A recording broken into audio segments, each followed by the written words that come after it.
Last year, Horton started to reduce. She took some stuff called Boner, $5 a bottle.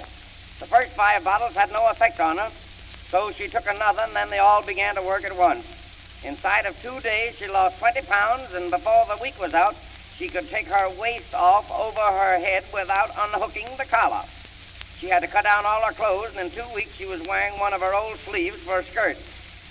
Then she got scared and went to a doctor. He looked her all over, and to show you how thin she was, the doctor saw a blue and red mark on her arm that looked like a tattoo. And he asked her what that was. Horton says, "That's a tattoo mark." The doctor says, "That's a funny little tattoo. It looks like a scratch." Horton says, "I know, but when I'm fat, it spells Ferdinand." She was so thin that every time she closed her hand, she would cut the back of her glove. And when she'd eat an olive, everybody would tell her she was getting stout again. The only thing she could eat that wouldn't show on her was spaghetti. And if she ate 2 spaghetti, she'd be ashamed to go out. The doctor said the only thing that would cure her was a sea voyage. So I got the tickets and we took a boat for Newfoundland. And Hortense began to get better at once. She gained 5 pounds a day on that boat, so it's a good thing we didn't sail for Australia. That was a great ship. The first day out, I got acquainted with the bosun. The bosun has a cinch job. All he has to do is to smoke bad tobacco in a pipe.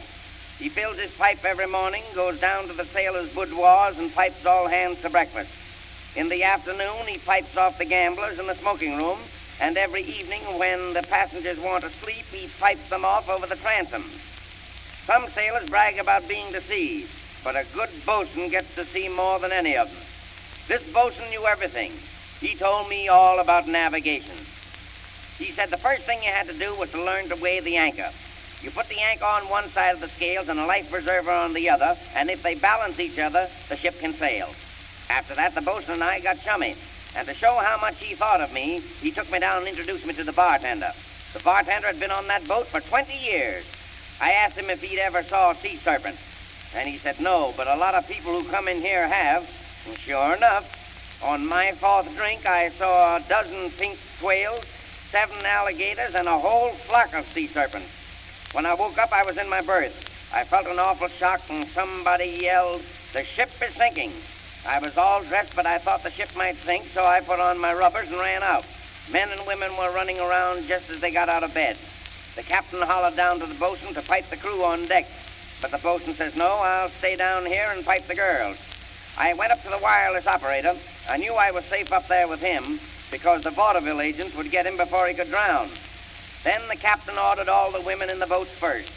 One woman wouldn't go. She said the sea was full of sharks. The captain said, "That's all right. They're man-eating sharks and they won't touch a woman." When all the women were off, the captain ordered all the sailors to man the pump. You see, a sailor don't wear suspenders or a belt. He always has to hitch up his trousers. So a sailor can't pump with both hands without losing something. That's why they always send the women off a sinking vessel first, so the sailors will keep their minds on the pump. The wireless operator showed marvelous presence of mind. He says to me, "We'll drink all we can, and that will make less work for the poor boys at the pump."